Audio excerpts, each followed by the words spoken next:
Hello students, in the last session we have discussed about the valency. In this session we are going to complete our chapter. जो कि हमारा थोड़ा बहुत topic बचा है, atomicity बचा है, फॉर्मूलाज बचे हैं, केमिकल फॉर्मूलाज बनाते कैसे हैं, हम केमिकल इक्वेशन को कैसे बैलेंस करते हैं, केमिकल इक्वेशन होती क्या है, वो सब हम आज के सेशन में पढ़ने वाले हैं. And we are going to complete this chapter in this session. So let we start the first topic which is formula. Formula क्या होता है? हमने लास्ट सेशन में अपना एक चीज़ पढ़ी थी जैसे सिंबल. सिंबल्स क्या होता है? सिंबल्स आर द रिप्रेजेंटेशन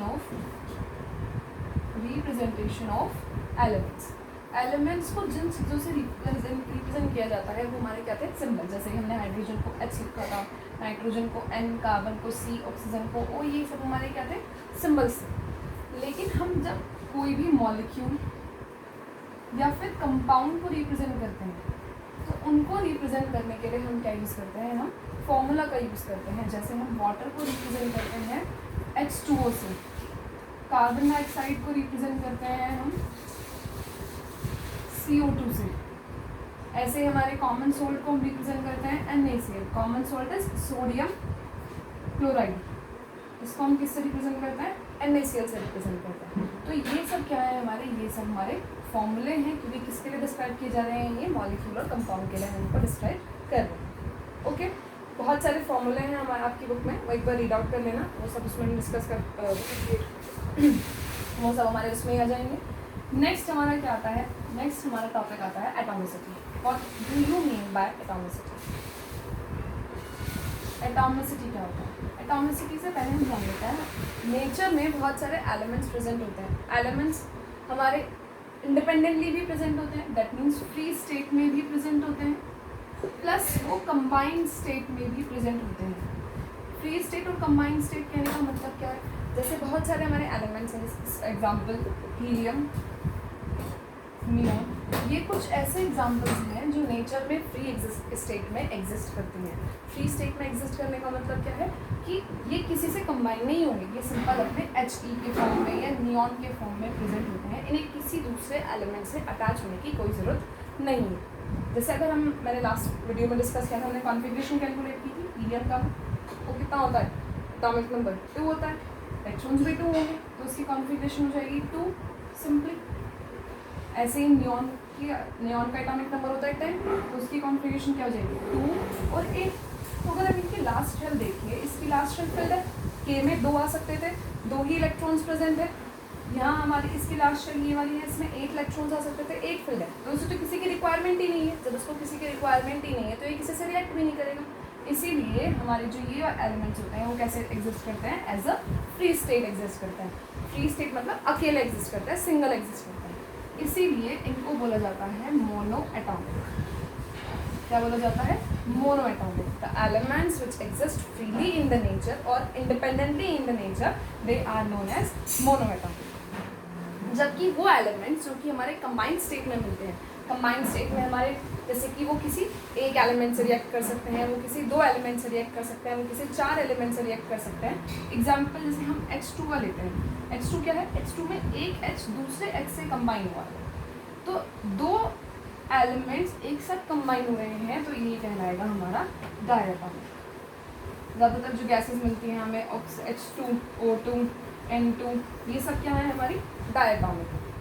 तो सिंपल सी चीज़ है कि अगर हमारा हमारा जो कोई भी एलिमेंट है वो फ्री स्टेट में एग्जिस्ट करता है, इंडिपेंडेंटली नेचर में एग्जिस्ट करता है, then it is known as mono atomic. और अगर वो किसी दूसरे एलिमेंट से कंबाइन हो रहा है, मतलब 2 एटम्स या फिर एलिमेंट्स कंटेन करता है, देन इट इज डायटोमिक. अब इन सब से अगर हम ओवरऑल एटॉमिसिटी की डेफिनेशन को डिस्क्राइब करें तो एटॉमिसिटी क्या होती है? The number of atoms present in a molecule. एक मॉलिक्यूल में प्रेजेंट नंबर ऑफ एटम क्या कहलाएंगे? इसकी एटॉमिसिटी कहलाएंगे. जैसे मैं कुछ एग्जांपल्स लिख देती हूँ. H2, O2, N2, CO2, HCl, NaCl, S8, P5, ये कुछ एग्जांपल्स हैं. इनकी एटॉमिसिटी देखते हैं. एटॉमिसिटी कितनी होगी? एटॉमिसिटी में अगर हम यहाँ देखो तो कितने एलिमेंट्स प्रेजेंट हैं? 2 एलिमेंट्स प्रेजेंट है, दैट मीन्स इसकी एटॉमिसिटी 2. यहाँ भी 2 प्रेजेंट है तो 2. लेकिन यहाँ कितने हैं? एक कार्बन है और 2 क्या है, ऑक्सीजन प्रेजेंट है, इसीलिए इसकी एटॉमिसिटी कितनी हो जाएगी, 3। HCl की एटॉमिसिटी 2, एक H एंड एक Cl, ऐसे NaCl की एक Na और एक Cl 2। S8 का मतलब क्या है कि 8 एलिमेंट्स यहाँ पर अटैच्ड हैं, इसीलिए इसकी एटॉमिसिटी कितनी हो जाएगी, 8। P5 का मतलब 5 फॉस्फोरस अटैच्ड हैं, दैट मीन्स इसकी एटॉमिसिटी हो जाएगी हमारी 5। So this is the topic of atomicity. I hope you are getting this. Next topic आपके बुक के अकॉर्डिंग वैलेंसी है, वैलेंसी हम डिस्कस कर चुके हैं, please go through this video, that video. अब हम जो पढ़ने वाले हैं वो हमारा है केमिकल इक्वेशन। केमिकल इक्वेशन क्या होता है, what do you mean by chemical equation? Chemical equation is simply the representation of chemical reaction. It is the representation of a chemical reaction। Chemical reaction का एक क्या रिप्रेजेंटेशन है chemical equation, by using the formula और symbols of reactant and product. Reactant और product के हम symbols को use करके, सिंबल्स या फिर फॉर्मूला, क्योंकि अगर एलिमेंटल फॉर्म में होगा तो सिंबल्स यूज़ करेंगे और मॉलिक्यूलर फॉर्म में होगा तो क्या यूज़ करेंगे, हम फॉर्मूला यूज़ करेंगे। इसीलिए रिएक्टेंट और प्रोडक्ट का सिंबल और फॉर्मूला को यूज़ करके जब हम केमिकल रिएक्शन को रिप्रेजेंट करते हैं, that will be known as chemical equation. अभी उससे पहले हम केमिकल इक्वेशन लिखने से पहले या समझने से पहले ये 2 टर्म समझ लेते हैं। क्या, what do you mean bye reactant and what do you mean by product. Reactant क्या होते हैं, वो एलिमेंट्स या वो मॉलिक्यूल्स जो कि रिएक्ट कर रहे हैं। जैसे एक रिएक्शन लिख लेते हैं, iron plus sulphur gate convert into iron sulphide. Iron और सल्फर को जब रिएक्ट कराया गया, इनकी केमिकल रिएक्शन कराई गई, तो ये आयरन सल्फाइड में कन्वर्ट हो गया। तो जिनकी रिएक्शन कराई जाती है एक रिएक्शन में, these are known as reactants. इनको क्या बोलते हैं, हम रिएक्टेंट्स बोलते हैं। लेकिन जो हमारा बनता है, जो हमारा निकल के आता है रिएक्शन के बाद, जो प्रोडक्ट बनता है, जो सब्सटेंस बनता है, that is known as product. तो हम सिंपली अगर देखिए किसी भी केमिकल इक्वेशन को अगर आप देखेंगे तो किसी भी केमिकल इक्वेशन में 2 चीज़ें होती हैं, एक रिएक्टेंट होता है, एक प्रोडक्ट होता है। Reactant is always on the left side, look at this, this is always on the left side and product is always on the right side. और प्रोडक्ट को हम किस पे रखते हैं, अपने राइट साइड में रखते हैं। और दोनों को सेपरेट करने के लिए या फिर हम क्या शो करते हैं, एरो से शो करते हैं। कई बार इक्वल्स टू भी लगा देता है, लेकिन मैक्सिमम भी हम एरो से शो करते हैं। तो अगर मैं इस रिएक्शन की केमिकल इक्वेशन लिखूं तो वो क्या हो जाएगी, वो हो जाएगी Fe। आयरन का सिंबल होता है Fe, सल्फर का सिंबल होता है S। ये दोनों रिएक्ट करके क्या बना रहे हैं, FeS which is iron sulphide. तो अगर मैं आप लोगों से पूछूं कि इनमें रिएक्टेंट क्या है और प्रोडक्ट क्या है, देन क्या होगा, ये क्या कहलाएंगे हमारे, these are known as reactants and this substance which is formed after the reaction is known as product. Okay, 1-2 reaction और लिख लेते हैं, थोड़ा सा और हेल्प मिल जाएगा हमें। जैसे Na plus Cl2 will form NaCl, ठीक है। N2 plus H2 will form NH3। Many वो रिएक्शंस आ गए देयर। मतलब सिंपली चीज़ है हमारी कि ये क्या है, हमारे रिएक्टेंट्स हैं और ये क्या है, हमारा प्रोडक्ट है।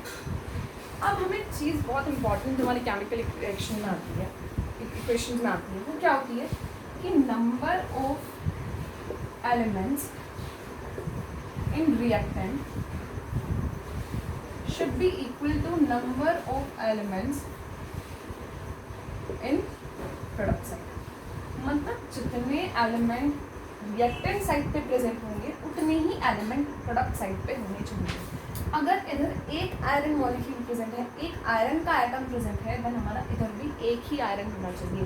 अगर यहाँ एक आयरन है और यहाँ 2 आयरन है, that means the equation is not balanced. Equation should be always should be equation should be balanced।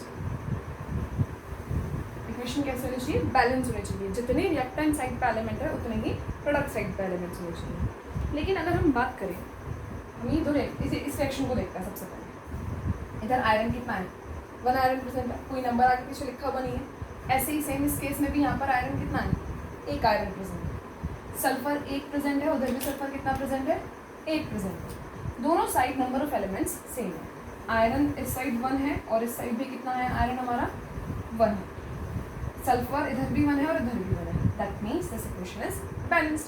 We do not need to do anything about this, मतलब इसके लिए हमें कुछ भी करने की जरूरत नहीं है। लेकिन अगर हम ये ऊपर की 2 रिएक्शंस देखें, यानी ये रिएक्शंस लिखी ही इसलिए थी ताकि हम ये चीज़ समझ सकें। जैसे हम ये वाली रिएक्शन देखते हैं सबसे पहले, ये क्या है, Na plus Cl2 convert into NaCl। This is sodium, this is chlorine gas, और ये क्या बना रही है, ये बना रही है sodium chloride, just common sodium.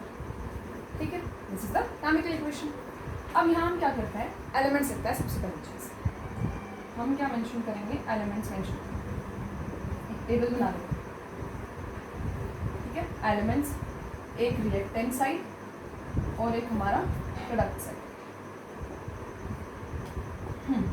Elements का क्या है, सोडियम प्रेजेंट है और क्या प्रेजेंट है, क्लोरीन प्रेजेंट है। एलिमेंट्स बोले थे मैंने, मॉलिक्यूल्स नहीं लिखे हैं हम पूरा Cl2 नहीं लिखेंगे, हम क्या लिख रहे हैं, एलिमेंट्स लिख रहे हैं। Na प्रेजेंट है और Cl प्रेजेंट है। रिएक्टेंट साइड पे Na कितने प्रेजेंट है, ये 1 Na प्रेजेंट है, दैट मीन्स इसका नंबर कितना है, पर प्रोडक्ट साइड पे अगर हम मूव करें, प्रोडक्ट साइड पे Na कितने प्रेजेंट है, 1 Na प्रेजेंट है, इसका भी नंबर 1। नेक्स्ट अगर हम चलें, अगर हम रिएक्टेंट साइड पे क्लोरीन देखें तो there are 2 chlorine, there are 2 chlorine atoms, elements. लेकिन अगर हम इस साइड देखें तो यहाँ क्लोरीन कितना है, सिर्फ और सिर्फ 1। एलिमेंट्स इक्वल नहीं हुए, that means this equation is not balanced. अब इसको कैसे बैलेंस करना है, अगर इधर 2 है तो 2 को डिक्रीज करना है, 2 को तो कम नहीं कर सकता है, 2 को कैसे कम कर सकते हैं। इसीलिए हम क्या कर सकते हैं कि अगर मैं इसमें 2 की मल्टीप्लाई कर दूँ तो ये 2 हो जाएगा। If I multiply 1/2 then it will comes to 2 हो जाएंगे। तो सिंपली हम क्या करेंगे, हम जो ये हमारा मॉलिक्यूल लिखा हुआ है, जो हमारा कंपाउंड लिखा हुआ है NaCl, इस NaCl में 2 की मल्टीप्लाई करते हैं। जब भी किसी में मल्टीप्लाई की जाती है तो वो उसके पूरे मॉलिक्यूल कंपाउंड में मल्टीप्लाई करते हैं सिंगल एलिमेंट में। जैसे अगर कोई कंपाउंड H2O लिखा हुआ है, CO2 लिखा हुआ है, NH3 लिखा हुआ है, तो इस पूरे में इसकी मल्टीप्लाई होगी, अकेले किसी मॉलिक्यूल में मल्टीप्लाई नहीं होगी। तो अगर मैंने यहाँ 2 की मल्टीप्लाई की है तो ऑब्वियसली ऑटोमेटिकली मल्टीप्लाई 2 की इसमें भी हो जाएगी। तो इधर अब Na कितने हो गए, 2 हो गए। इधर Na, इधर इन अन्य कितने हैं, लेकिन रिएक्टेंट साइड पर अन्य कितना है हमारे पास, सिर्फ 1 है। तो यहाँ भी हम क्या कर सकते हैं, यहाँ पर भी हम 2 से मल्टीप्लाई कर सकते हैं। दैट मीन्स अब हमारी रिएक्शन क्या हो गई, अब हमारी रिएक्शन Na प्लस Cl2 से कन्वर्ट होकर क्या हो गई, 2Na plus Cl2 convert into 2NaCl। Okay, this is the first reaction. Next चलते हैं हम इस वाली रिएक्शन को बैलेंस करने की कोशिश करते हैं। वही करिए, सबसे पहले टेबल बनाइए, elements, reactant and then product.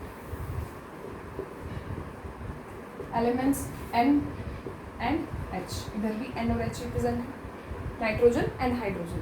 ठीक है, नाइट्रोजन इधर कितने हैं, 2, इधर 1। नीचे जो लिखे होते हैं ना, जैसे मैंने NH3 लिखा है, NH3 का मतलब है कि जो N है उसके नीचे यहाँ पे कोई नंबर नहीं है, इसका मतलब N है 1, और H के नीचे 3 लिखा हुआ है, इसका मतलब है H3 है। लेकिन अगर मैं लिख दूँ 2NH3, if I am writing 2NH3, तो क्या होगा, ये जो 2 है वो इस पूरे के लिए माना जाएगा। जैसे आप लोग मैथ्स में क्या करते हो, मैथ्स में अगर x+2 लिखते हैं और मैं इसको ब्रैकेट के बाहर 2 और लिख दूँ तो क्या होगा, ये 2 इसमें भी मल्टीप्लाई होता है और ये 2 इसमें भी मल्टीप्लाई, इक्वेशन कुछ ऐसे बन जाती है 2x+4, यही तो होता है। तो ये यहाँ पर भी एक केस है, अगर किसी मॉलिक्यूल से पहले कोई नंबर लिखा हुआ है तो फिर वो उसमें प्रेजेंट सभी एलिमेंट्स का होगा, लेकिन अगर उसके नीचे कोई लिखा हुआ है तो वो सिर्फ और सिर्फ उसी का होता है, वो किसी और के लिए एप्लीकेबल नहीं होगा। ठीक है, तो अब क्या है हमारा,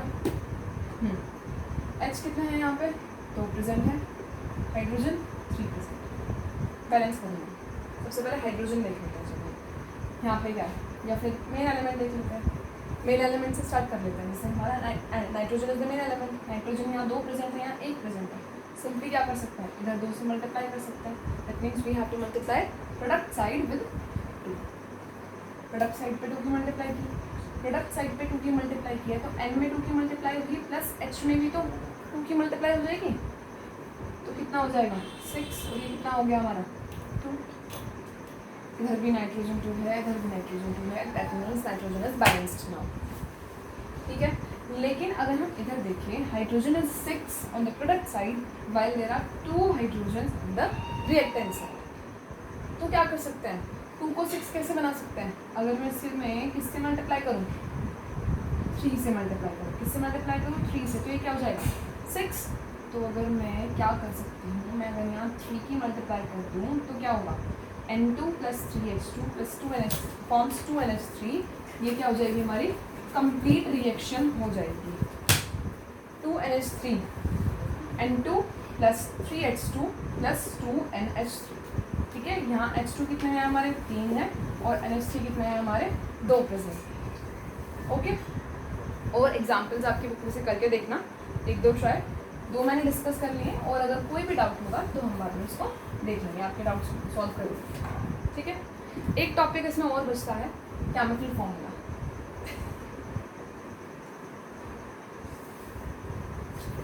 केमिकल फॉर्मूलाज बनाते कैसे। अब जैसे हमने बहुत सारे केमिकल फॉर्मूला लिखे, हम NaCl लिख रहे हैं, हम H2O लिख रहे हैं, हम CO2 लिख रहे हैं, हम O2 लिख रहे हैं, तो ये किस बेसिस पे लिख रहे हैं, बनाए कैसे गए।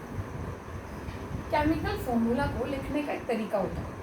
क्या तरीका होता है, जैसे हमें सोडियम क्लोराइड का फॉर्मूला बनाना है। हमें किसका फॉर्मूला बनाना है, सोडियम क्लोराइड का फॉर्मूला बनाना है। सोडियम क्लोराइड का फॉर्मूला बनाने के लिए हम क्या करेंगे, इसमें क्या क्या प्रेजेंट है, सोडियम और क्लोराइड। सोडियम और क्लोराइड का मतलब है कि सोडियम प्रेजेंट है मतलब Na प्रेजेंट है, और क्लोराइड मतलब क्लोरीन। क्लोराइड का मतलब क्या है यहाँ पर, क्लोरीन, मतलब एक Na प्रेजेंट है और दूसरा क्या प्रेजेंट है, Ca। तो फॉर्मूले में जो भी एलिमेंट्स प्रेजेंट हैं उनके सबसे पहले क्या लिखना है, हमें सिंबल लिखना है। जैसे मैंने कोई भी फॉर्मूला दे दिया, जैसे एक और ले लेते हैं, हम ले लिया मैग्नीशियम ऑक्साइड। मैग्नीशियम ऑक्साइड क्या है, मैग्नीशियम का मतलब Mg। ऑक्साइड क्या है, oxide is the oxygen. Chlorine को क्लोराइड लिखा जाता है, ऑक्सीजन को ऑक्साइड लिखा जाता है। तो यहाँ क्या हो गया, first thing we have to do is the write the symbols of the elements present in the molecule. ठीक है, सेकेंड, उनके नीचे उनकी वैलेंसी लिखनी है। We have to write the valencies below these elements. इन एलिमेंट्स के नीचे क्या लिखनी है, इनकी वैलेंसीज। जैसे Na की वैलेंसी कितनी होती है, 1। क्लोरीन की वैलेंसी भी कितनी होती है, 1। दोनों की वैलेंसी लिख ली।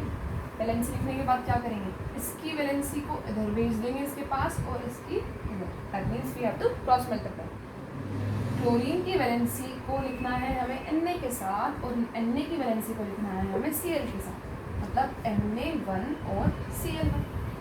मैथ्स में कभी 1x लिखा है, x लिख देते हैं ना उसको डायरेक्टली हम, तो यहाँ पर भी हम 1 स्किप कर सकते हैं, दैट इज NaCl। तो आ गया हमारा फॉर्मूला NaCl, आ गया फॉर्मूला। ऐसे ही अगर हम मैग्नीशियम ऑक्साइड देखें, मैग्नीशियम ऑक्साइड में मैग्नीशियम की जो वैलेंसी होती है वो होती है 2, और ऑक्सीजन की जो वैलेंसी होती है वो हमारी होती है 2। दोनों की वैलेंसी 2 है। इसको इसकी वैलेंसी दे दो और इसको इसकी वैलेंसी, मतलब Mg2 और O2। दोनों के नंबर सेम है, 2 से 2 कट गया तो क्या हो गया हमारा Mg4। ठीक है, आपकी बुक में 2 एग्जाम्पल्स हो रही हैं, हमें वो डिस्कस कर लेते हैं। एक हमारा अमोनिया है और एक हमारा एल्यूमिनियम सल्फेट है। अमोनिया क्या है, अमोनिया हमारा कंटेन करता है नाइट्रोजन और हाइड्रोजन।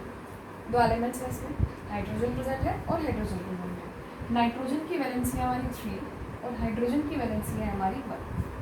तो हमें करना क्या है, इसकी वैलेंसी इसको देनी है, इसकी वैलेंसी इसको, मतलब N1H3। तो इसको हम ऐसे लिख सकते हैं NH3। गलत तो नहीं है, लिखा जा सकता है।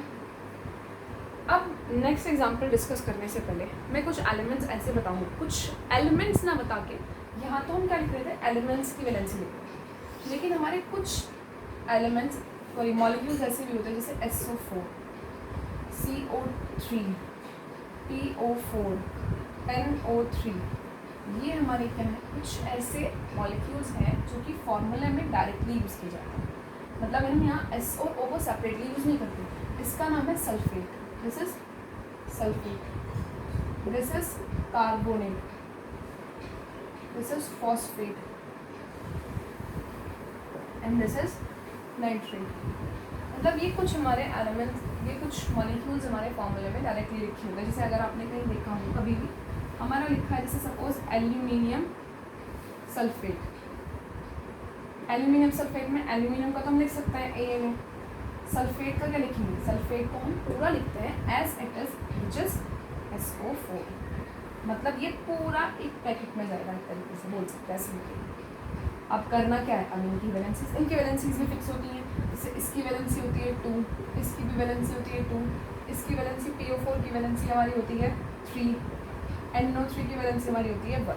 मतलब इनकी नंबर ऑफ वैलेंसीज फिक्स है। आपकी बुक में भी एक टेबल दी हुई है, आप उससे पढ़ सकते हैं। ठीक है, तो करना कैसे है, इसकी वैलेंसी इसके नीचे, सॉरी 3, एल्यूमिनियम की वैलेंसी कितनी होती है 3, इसकी वैलेंसी कितनी है मैंने बताया 2, इसको इसके पास, इसको इसके पास, मतलब Al2 और SO4।